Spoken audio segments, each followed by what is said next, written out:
Bonjour, on est le dimanche 12 mars 2023. Je vais commencer une série de vidéos sur les nombres complexes. Je vais d'abord, dans un premier temps, pour ceux que ça intéresse, faire une petite historique pour vous parler donc de la formule de Cardan qui, justement, lorsqu'on a une équation, il est dit ceci qu'une équation du troisième degré du type x3 égale px plus q. Donc x3 égale px plus q admet au moins une solution réelle. Autrement dit, si vous représentez une courbe, un polynôme du troisième degré, la courbe va forcément traverser l'axe des x au moins une fois entre moins l'infini et plus l'infini. Autrement dit, donc une fonction polynôme de degré 3 peut effectivement admettre au moins une solution. Alors l'idée c'est de partir donc, que dit la formule de Cardan dit quoi? Dit que cette équation-là admet au moins une solution qui est de la forme, donc x0 égale, alors attention, racine cubique de racine carrée de q au carré sur 4 moins p au cube sur 27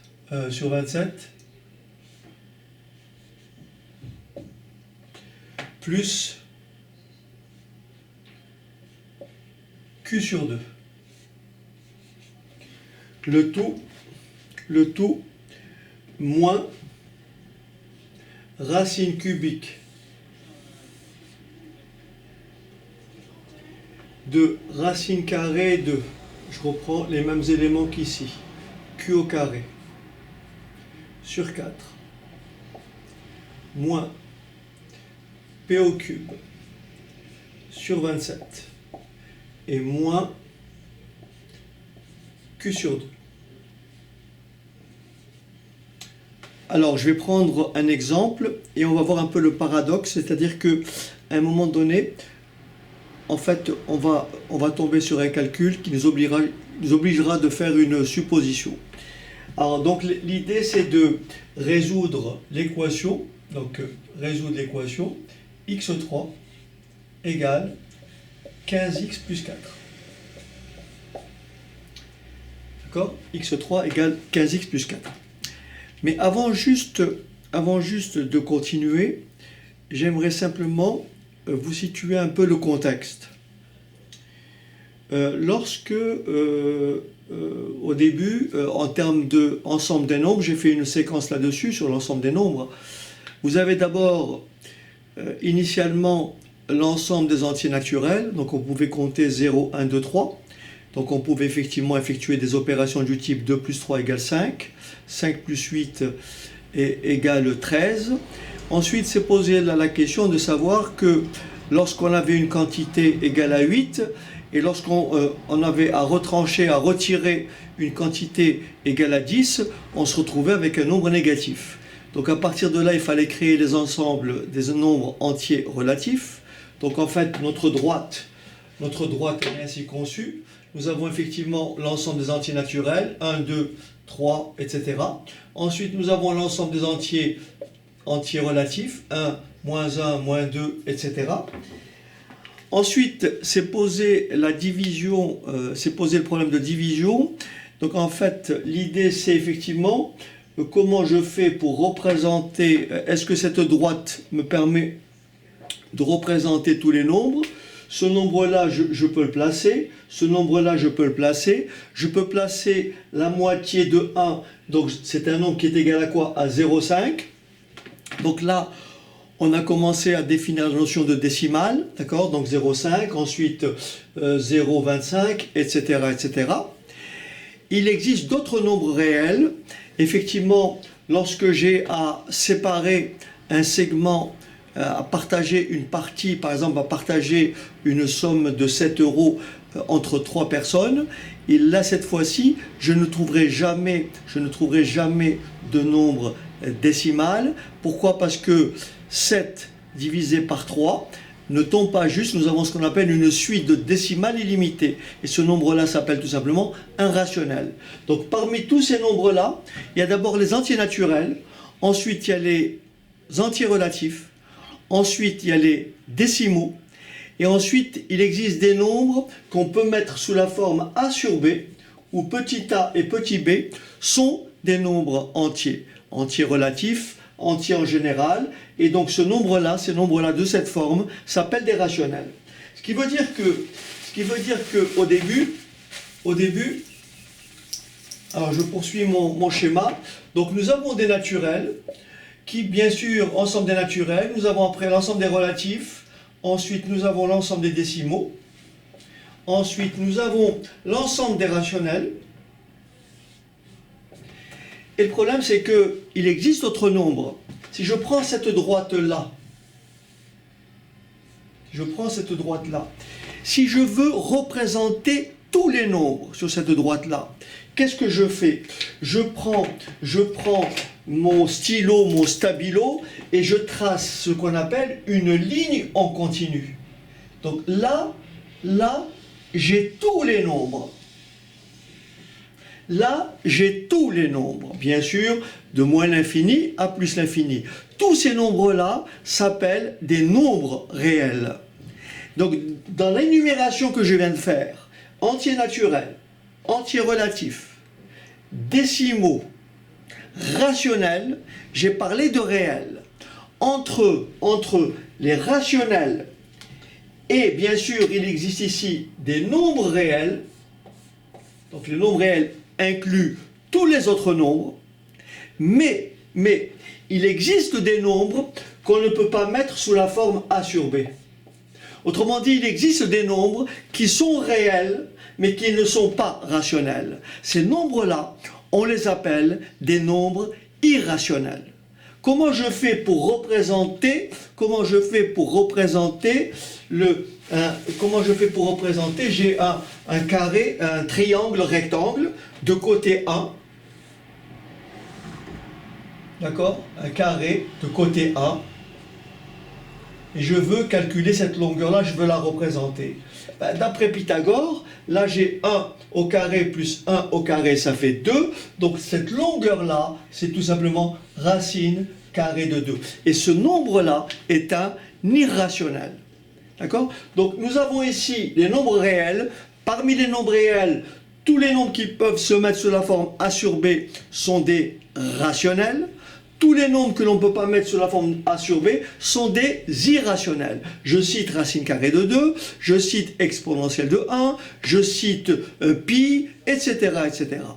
Bien, donc ça, c'est l'ensemble des nombres réels. Le problème, c'est que à partir, donc l'ensemble R comporte plusieurs lois, mais en fait, on dit que algébriquement,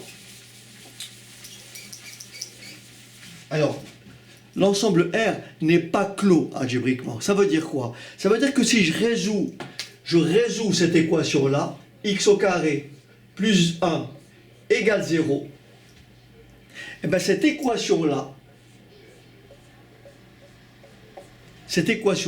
n'admet pas de solution réelle. D'accord? N'admet pas de solution réelle. D'accord? Cette équation n'admet pas de solution réelle. C'est la raison pour laquelle l'ensemble R n'est pas clos algébriquement. D'accord? Autrement dit, un ensemble est clos algébriquement si toutes les solutions lui appartiennent. Et donc il va exister cette fois-ci un autre ensemble qui va englober cet ensemble-là, qu'on appellera l'ensemble des nombres complexes. Et bien sûr, on verra que, effectivement, algébriquement, cet ensemble-là est algébriquement clos. Autrement dit, n'importe quelle équation aura toujours une solution complexe. Donc maintenant, très rapidement, je continue ma démonstration ici. Donc ça, c'était juste un point de départ. Donc l'idée, c'est de dire, donc je vais appliquer la formule de Cardan pour déterminer pour déterminer la solution donc, de cette équation en remplaçant Q par 15 et en remplaçant P en remplaçant Q par 4 et en remplaçant P par 15. D'accord? Donc si je remplace P par 15, donc P égale 15 et Q égale 4, Q égale 4, et donc ma solution, une des solutions, puisque cette équation-là admet nécessairement, d'après Cardan, une solution, donc cette solution est donc x0 égale racine cubique. Donc là, je calcule. Alors ici, Q au carré, donc ça fait 16. Donc 16 divisé par... Bon, je l'écris. Ça fait donc 16 sur 4. Moins P au cube, ça fait donc 15 au cube sur 27. Donc ceci sous la racine. D'accord? Plus Q 4 sur 2, donc ça fait 2. Hein? 4 sur 2, ça fait 2. Moins racine cubique. Racine cubique. Là, j'écris ma racine et je recopie ce qui est là. Donc 16 quarts moins 15 au cube sur 27. Et bien entendu, moins 4 sur 2, moins 2. Alors, je fais cette opération-là à l'intérieur du radical. J'effectue cette opération à l'intérieur du radical. Et j'obtiens donc x0, d'accord? x0 égale, alors j'écris x0 égale racine cubique de... Alors, quand je fais ce calcul-là, je vous laisse faire l'opération, vous allez trouver moins 121. Et bien sûr, plus 2, moins, je prends ma racine cubique, je calcule ici, je retrouve bien sûr racine carrée de moins 121, moins 2, moins 2. Très bien. Donc voilà en appliquant la formule de Cardan, ce que me donne la solution de cette équation-là. Au passage, si vous représentez la courbe d'équation y égale x3 moins 15x moins 4, si vous la représentez, vous prenez GeoGebra, vous prenez votre calculatrice, vous allez voir que c'est une courbe qui a à peu près une allure qui ressemblerait à ceci. Donc là, je l'ai sous les yeux sous GeoGebra, elle ressemble à peu près à ceci. Donc, alors là, je la fais de façon très, très sommaire. Donc, elle ressemble à peu près à quelque chose qui fait comme ça, qui redescend ici, et qui remonte un peu ici, et qui va traverser ce point ici en x égale 4. Autrement dit, x égale 4 serait une solution, est une solution de cette équation. On peut le vérifier. Si je remplace x par 4, ça me fait 4 au cube, ça me fait 64. Donc x égale 4, ça fait donc 64. 15 fois 4, ça fait 60. 60 plus 4, ça fait bien 64. Donc x égale 4 est bien une solution réelle de cette équation. Alors maintenant, quand je regarde ici, vous voyez, j'ai quand même racine carrée de moins 121 et racine carrée de moins 121. Racine carrée d'un nombre négatif, on ne sait pas. C'est ça le problème.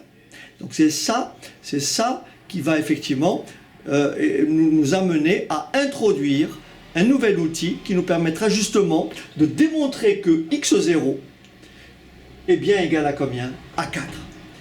Alors, je vais donc effacer ici. Ici. Et alors, je vous invite à bien noter tout ça. Donc, ce que je vais faire maintenant, c'est simplifier ce qui est là. 121, c'est 11 au carré. Donc je peux écrire quoi? Je peux écrire que x0 est égal à racine cubique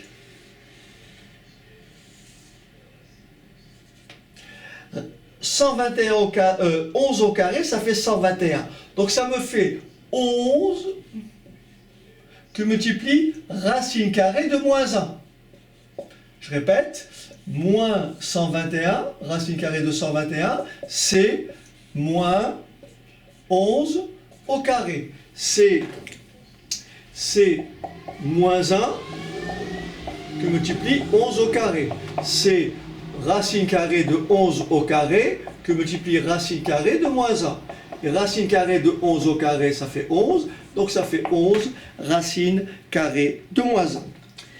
Alors, je continue. Donc je reprends ici mon calcul. Je reprends mon calcul. Et j'ai donc ici 11 racine carrée de moins 1 plus 2. Moins racine cubique.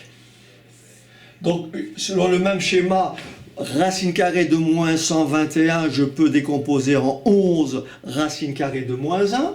Donc, 11 racine carrée de moins 1. Et bien sûr, ici, moins 2. Voilà. Donc, je vais effacer parce que les calculs vont être un peu longs. Alors, donc, je vais effacer tout ça.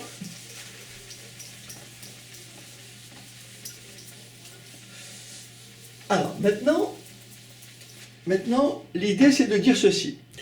Je sais que a plus b au cube est égal à a au cube plus 3a2b plus 3ab2 plus b au cube. Je sais que a moins b au cube, c'est égal à a3 moins 3a2b plus 3ab2 moins b3. Donc je vous propose de calculer racine carrée. Je vous propose de calculer racine carrée de moins 1 plus 2 au cube. Je vous propose de calculer racine carrée de moins 1 plus 2 au cube. Alors attention, je vous dis simplement ceci. Lorsqu'on multiplie, lorsque je vais faire la convention, c'est quoi? C'est racine carrée de moins 1, le tout au carré, c'est racine carrée de moins 1, que multiplier racine carrée de moins 1, et la convention va être que racine carrée de moins 1 au carré, ça va être tout simplement moins 1. D'accord? Quand vous faites racine carrée de 3, le tout au carré, ça vous renvoie 3. Hein? Ça vous renvoie le contenu. Donc voilà, la convention, c'est celle-là. Donc racine carrée de moins 1 au carré, c'est moins 1. Alors on y va. Et bien sûr, racine carrée de moins 1 au cube, c'est égal à quoi? À racine carrée de moins 1 au carré, que multiplie racine carrée de moins 1. C'est ça, racine carrée de moins 1 au cube. Racine carrée de moins 1 au carré, par convention, on a dit que ça faisait moins 1, multiplié par racine carrée de moins 1, ce qui va me donner moins racine carrée de moins 1. D'accord? Racine carrée de moins 1 au cube, c'est moins racine carrée de moins 1. Sachant que racine carrée de moins 1 pour nous, c'est quelque chose d'imaginaire. Ça n'existe pas dans R. Mais on va essayer de travailler avec cet outil en l'imaginant. En fait, c'est une vue de l'esprit. Alors, on va continuer. Et on va trouver donc, là j'ai bien la forme a plus b au cube. A plus b au cube est égal à a au cube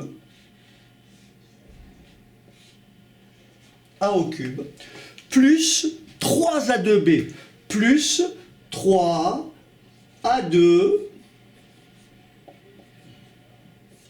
fois b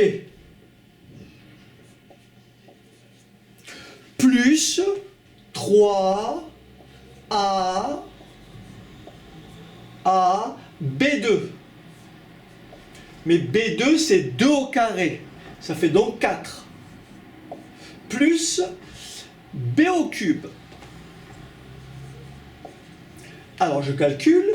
Alors on a vu tout à l'heure, moins 1 au cube, c'est moins 1 au carré fois, racine carrée de moins 1 au cube, c'est racine carrée de moins 1 au carré que multiplie racine carrée de moins 1. Ce qui va me donner ici moins racine carrée de moins 1.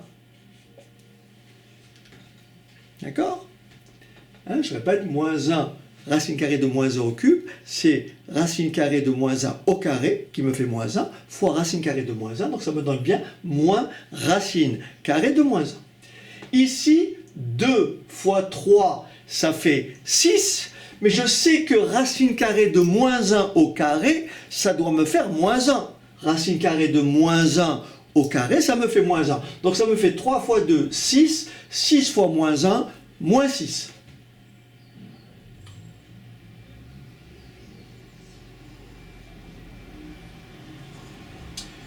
Ici, 2 au carré, ça fait 4. 4 fois 3, 12.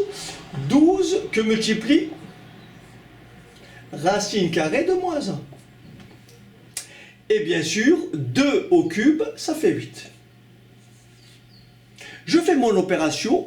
12 racine carrée de moins 1 plus moins racine carrée de moins 1, ça me fait 11 racine carrée de moins 1.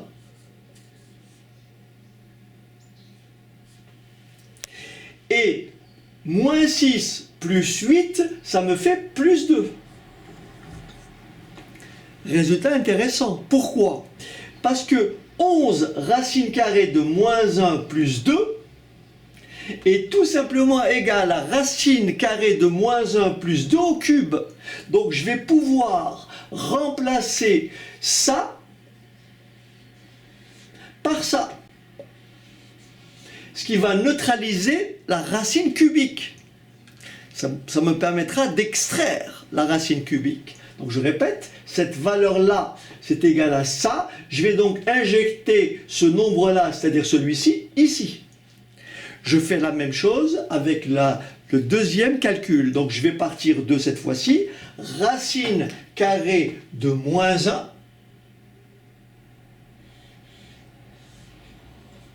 moins 2 au cube. Bon, j'aurais pu modifier un petit peu, écrire 2 moins, etc. J'ai pas envie de trop vous emmêler les pinceaux avec des signes moins, etc. Je vais garder la texture telle que. Donc là, c'est mon A, et là, c'est mon B. Attention, cette fois-ci, c'est A moins B au cube. A moins B au cube, c'est A3 moins 3A2B plus 3AB2 moins B3. Je répète, A3 moins 3A2B plus 3AB2 moins B3. C'est parti. A3. A3, racine carrée de moins 1 au cube. D'accord? A3. Moins 3A2B. Moins 3A2. A2. A2. B fois 2. Plus 3A2, 3AB2. 3A. B2. Moins B au cube. Très bien. On fait notre opération. Moins racine carrée de moins 1 au cube, on l'a fait plus haut, c'est moins racine carrée de moins 1.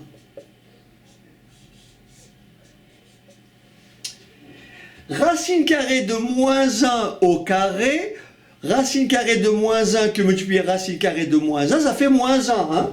Donc racine carrée de moins 1 au carré, ça fait moins 1. Moins 1 que multiplie moins 3, ça fait plus 3. Plus 3 fois 2, ça fait plus 6.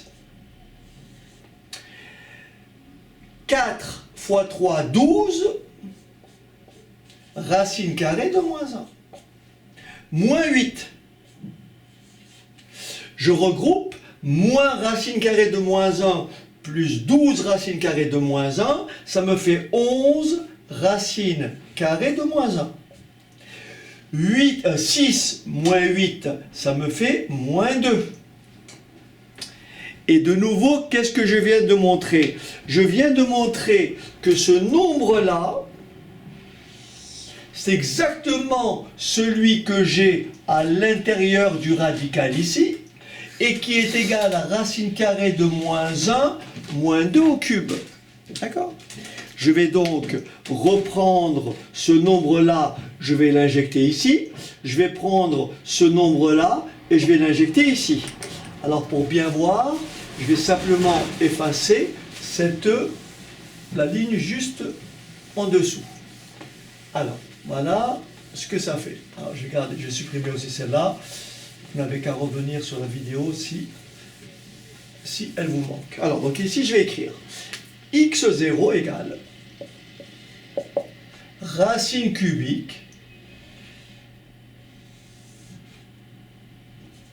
Je remplace ça par celui que j'ai trouvé plus haut, c'est-à-dire racine carrée de moins 1, on a dit plus 2 au cube.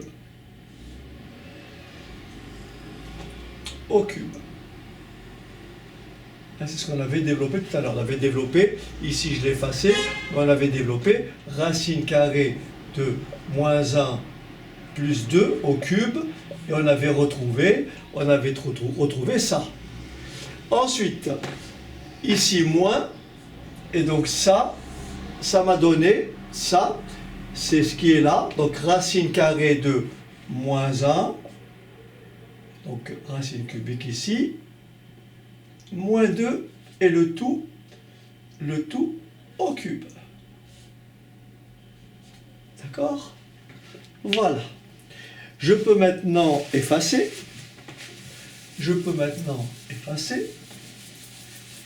Et conclure. J'obtiens bien x au carré, x0 égale, donc racine cubique de x3, c'est x. D'accord? Racine cubique de x3, c'est x. Donc racine cubique de tout ça, c'est racine carrée de moins 1 plus 2. Moins entre parenthèses, racine cubique de tout ça, c'est racine carrée de moins 1, moins 2. J'enlève mes parenthèses, racine carrée de moins 1, plus 2, moins racine carrée de moins 1, plus 2, je change les signes, racine carrée de moins 1, moins racine carrée de moins 1, ça s'annule, et ça me libère en me donnant x0 égale 4, qui est bien la solution de l'équation qu'on avait prédit précédemment, x au carré égale, comme on avait dit, 15x plus 4. Hein. Si on remplace x par 4, on a bien l'égalité qui est vérifiée. Donc tout ceci a été possible grâce à une chose. Pour résumer, et donc ce sera l'objet de la prochaine séquence, tout a été possible, pourquoi? Tout a été possible, pourquoi? Parce que on a tout simplement remplacé l'idée que racine carrée, tout simplement l'idée que i au carré est tout simplement égal à moins 1. D'accord? Donc, autrement dit que racine carrée de moins 1 est tout simplement égal à i, qu'on appelle un nombre imaginaire. Et on verra après, on va définir un peu, cette fois-ci, ce qu'est un nombre complexe, avec toutes ses propriétés algébriques. Donc ça, c'était une première séquence que j'ai appelée une séquence introductive. Et je vous dis donc à très bientôt. Au revoir.